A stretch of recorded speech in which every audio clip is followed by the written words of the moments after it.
What happens when a legendary actor known for his razor-sharp wit crosses paths with a talk show host willing to do anything for a headline? The result? Television gold, but not the kind you expect. What unfolded on The View that day quickly became one of the most famously awkward moments in daytime TV history. Before we jump into this jaw-dropping story, hit that subscribe button and drop a comment telling us about the most cringeworthy TV moment you've ever witnessed. Trust me, this one is going to leave you speechless. It was supposed to be just another promotional interview.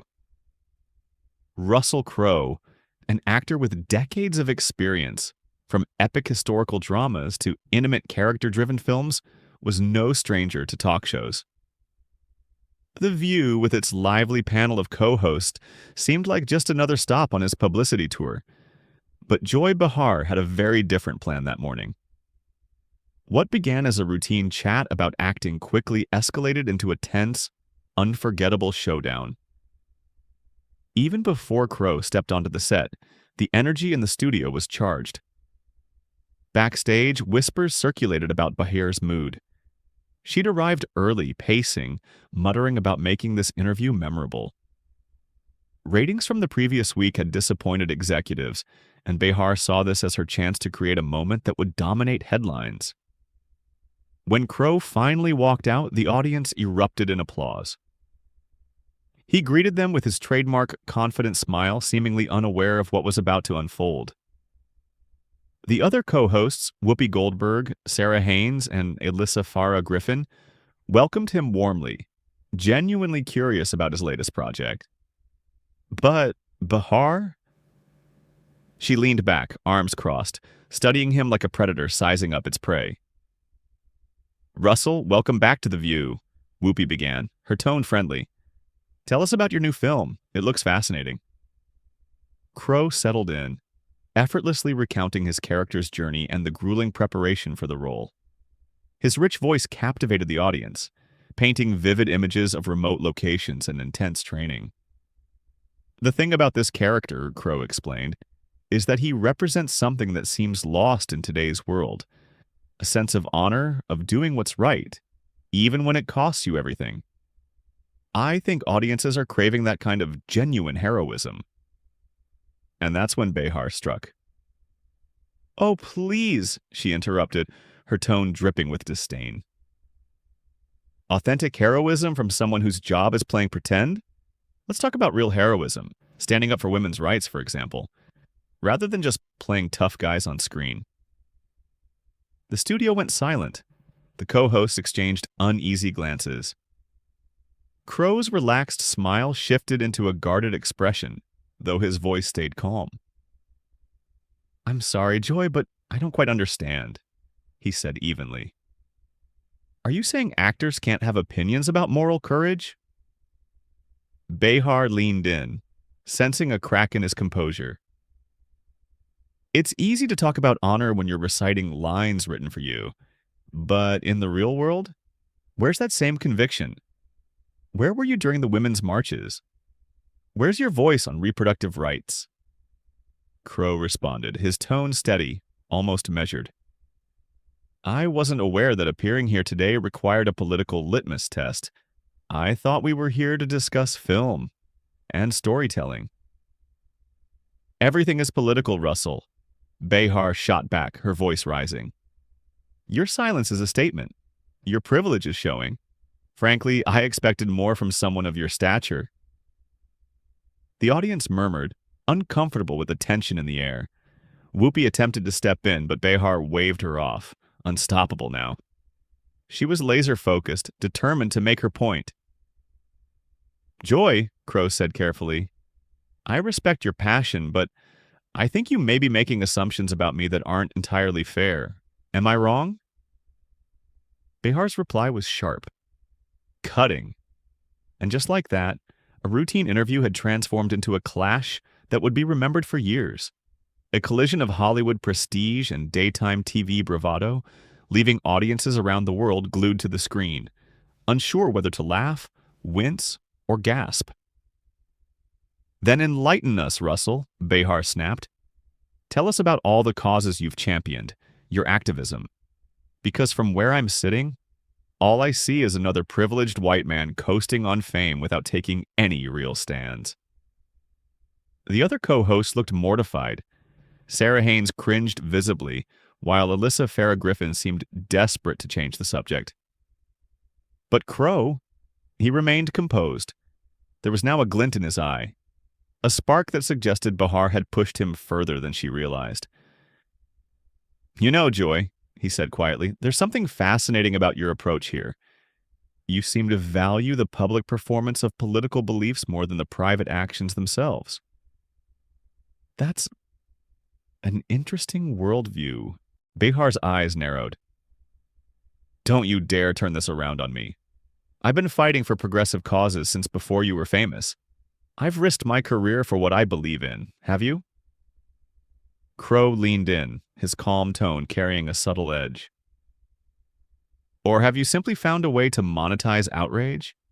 Because there's a difference between genuine activism and performative anger designed to boost ratings." The studio went silent. All that could be heard was the hum of the cameras. Behar's face flushed, her hands clenched on the table. She had expected Crowe to apologize, to give her the submissive response that would make her look powerful and righteous. Instead, he had just suggested that her entire persona might be nothing more than calculated theater. "How dare you?" she hissed. "How dare you question my sincerity? I've been standing up for what's right while you've been playing dress-up and collecting paychecks." Crowe smiled, but it wasn't a friendly smile. It was the smile of someone who had recognized a bully and decided he wasn't going to be intimidated. "Playing dress-up," he repeated thoughtfully. Interesting way to describe the craft of acting. "Tell me, Joy, what would you call what you do every morning when you sit in that chair and manufacture outrage for the cameras? Because if we're going to talk about performance and authenticity, I think we should be thorough in our analysis." Behar's mouth opened and closed like a fish gasping for air. The question hung in the air like a thick fog. The audience could see it clearly. Crowe had just landed a devastating blow. But Joy Behar hadn't spent decades in television backing down from a fight, even when outmatched. "Don't you lecture me about authenticity," she snapped. "I speak truth to power every single day on this show. I call out hypocrisy wherever I see it. And right now, I'm looking at it." Crowe leaned back, completely relaxed despite the venom directed at him. "Truth to power," he mused. "That's a lovely phrase. Very dramatic.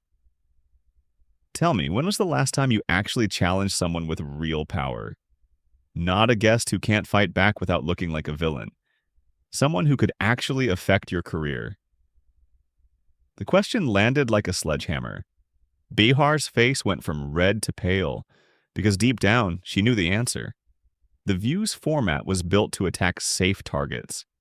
Guests contractually obligated to be polite, people who needed publicity more than the show needed them, real power brokers, network executives, major advertisers. They never sat in that chair to be grilled about ethics. "I challenge powerful people all the time," Behar stammered, though her conviction wavered. "Do you?" Crowe pressed gently. "Or do you wait until they're already falling from grace, then pile on to look brave? There's a difference between courage and opportunism, Joy. Courage requires risk, and I'm genuinely curious about what risks you've actually taken." Whoopi tried to regain control, her voice urgent. "Russell, let's get back to your film." But Behar cut her off, now less confident than before. "You don't know what you're talking about. You don't know the first thing about my career or my values." "Actually," Crowe said slowly, pulling out his phone, "I know quite a bit. You see, when someone ambushes me on live television, I like to understand exactly who I'm dealing with. So this morning, while you were preparing your attack, I was doing some research." The color drained completely from Behar's face. The other hosts looked petrified. In a world where every public statement is archived forever, being fact-checked in real time was a nightmare scenario for any television personality. "What are you doing?" Behar asked, her voice smaller now, tinged with uncertainty. Crowe began scrolling through his phone, his calm demeanor unshaken. I find it fascinating, he said, that someone so passionate about women's rights remained completely silent while your own network covered up harassment scandals. Not a single tweet, not a single statement on this very show. A very interesting pattern of selective outrage. That's not fair, Behar protested weakly. There are things happening behind the scenes you don't understand. Oh, I understand perfectly, Crowe replied smoothly. You pick fights with people who can't fight back, and you stay silent when speaking up might actually cost you something. It's brilliant, really. All the appearance of moral courage, with none of the actual risk. The audience was now completely silent. This wasn't just uncomfortable television anymore. It had become something genuinely devastating. Sarah Haynes stared at her hands, unable to look at the scene unfolding before her. Alyssa Farah Griffin subtly signaled to the producers, hoping for a commercial break, but the cameras kept rolling. You're twisting everything, Behar said desperately. Taking things out of context. Am I? Crowe asked, his tone razor-sharp. Let's talk about context. You've spent the last 10 minutes attacking me for not being activist enough, implying I'm morally deficient because I don't perform my politics the way you think I should. But when someone examines your record under the same standards, suddenly context matters? This is ambush journalism, Behar accused, but even her voice lacked its usual force. Crowe laughed, a genuine, almost amused sound. Ambush journalism? Joy, you literally ambushed me the moment I sat down. You had this attack planned before I even walked on stage. The only difference is I came prepared to defend myself, and apparently, you didn't expect that. I don't have to defend myself to you, Behar said, though the words sounded hollow, even to her own ears. No, Crowe agreed pleasantly. You don't, but you do have to defend yourself to your audience. These people tune in because they trust you to be honest. They believe you when you claim to fight for justice and equality. Don't you think they deserve to know whether that's actually true? Behar's hands trembled now. She glanced at her co-hosts, seeking support, but they were all either studying notes or staring off, eager to avoid involvement in the escalating destruction. You're just angry because I called you out, she muttered weakly. Called me out on what, exactly? Crowe countered. You made a series of assumptions about my character and politics without knowing anything about me beyond what you've seen in movies. Then, when I pointed out the flaws in your reasoning, you accused me of being defensive. Fascinating strategy. Attack someone, then when they respond, claim their response proves your point. That's not what I did, Behar protested. Isn't it? Crowe said, pulling up something else on his phone. Because I'm looking at your Twitter feed from last month. Almost the exact same playbook against a young actress who dared question one of your political positions. Attack, then claim the response proves you were right all along. Quite a system you've developed. The studio was so quiet now you could hear the air conditioning hum. This wasn't television anymore. This was a public dissection. Behar looked around, realizing she had picked a fight with someone who had not only refused to be intimidated, but had arrived armed with facts and a level of preparation she never expected. I think we should take a break, Whoopi finally managed, her voice tight with tension. No, Crowe said firmly but politely. I think Joy wanted to have a conversation about authenticity and moral courage. I say we finish that conversation. Unless, of course, she's changed her mind about the importance of speaking truth to power. Behar's eyes darted to the cameras. Millions were watching as her credibility crumbled in real time. She had spent her career being the tough questioner, the one holding others accountable. But now, she was the one being held accountable, and she had no idea how to handle it. This isn't fair, she whispered, and for the first time, her voice carried genuine desperation. Crowe looked at her with something almost like pity. Fair, he repeated softly. Joy, that's the exact word I was hoping you'd use. Because it gives me the perfect opportunity to talk about what's actually fair. Behar seemed to sense something terrible was coming, but she was trapped. The cameras were rolling, the audience was watching, and there was nowhere to hide.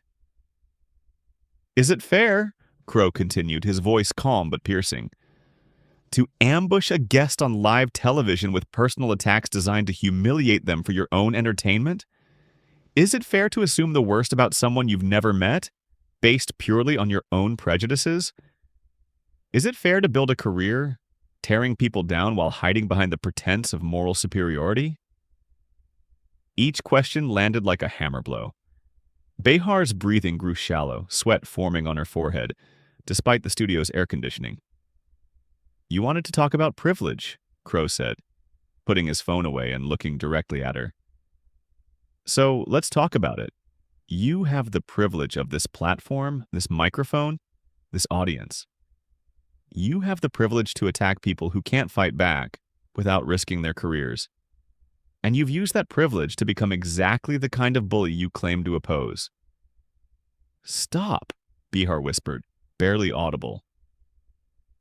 You asked me about my activism, Crowe continued relentlessly. Do you want to know what I actually do? Not performative social media posts or staged photo ops, but real work. I fund education programs for underprivileged children in rural Australia. I've quietly donated millions to women's shelters. I mentor young actors struggling with addiction and mental health issues. But you'll never see me tweeting about it because genuine compassion doesn't require an audience. The contrast was devastating. While Behar broadcasted her supposed virtue, Crowe had quietly been making a real difference. The audience began murmuring, not in support of the host, but in stunned admiration of his calm authority. You want to know the difference between us, Joy? Crowe asked. You perform activism. I practice it. You shout about justice while I quietly work toward it. You attack people on television while I help them in real life. And the truly sad part? You can't even see the difference anymore. Behar tried one last desperate gambit. You're just saying this to make yourself look good. Crowe smiled, though sadly. Joy, if I wanted to look good, I would have just sat here and taken your abuse like every other guest. I would have apologized for crimes I didn't commit and praised you for attacking me. But I'm not interested in looking good. I'm interested in being honest. And honestly, what you did here today is exactly why people are losing faith in media personalities like you. The viewers love this show, Behar grasped for a lifeline. Do they love the show? Crowe countered. Or do they love the drama? There's a difference between building people up and tearing them down. You've chosen to build your career on destruction, on manufactured outrage, on turning every conversation into a battle. And I suspect you probably started with good intentions. But somewhere along the way, you forgot the point. The point isn't to win. The point is to understand. The point isn't to destroy your opponents. It's to find common ground. The point isn't to perform outrage for ratings. It's to actually solve problems. The studio was completely silent. Even the crew had stopped moving. This was unprecedented. A genuine moment of reckoning on live television. I came here to talk about a movie, Crowe said, his voice tinged with sadness. A story about redemption, about the possibility of change, about hope in dark times. Instead, you turned it into this. And I think that tells us everything we need to know about the state of discourse in this country. Behar was crying now. Silent tears traced her face as the reality sank in. Millions had just watched her credibility evaporate in real time. Joy, Crowe said softly. It's not too late. You could choose to be better tomorrow than you were today. You could choose to build instead of destroy. You could choose to listen instead of attack. The question is, will you? With that, he stood, straightened his jacket, and walked toward the edge of the set. As he reached the curtain, he turned one last time.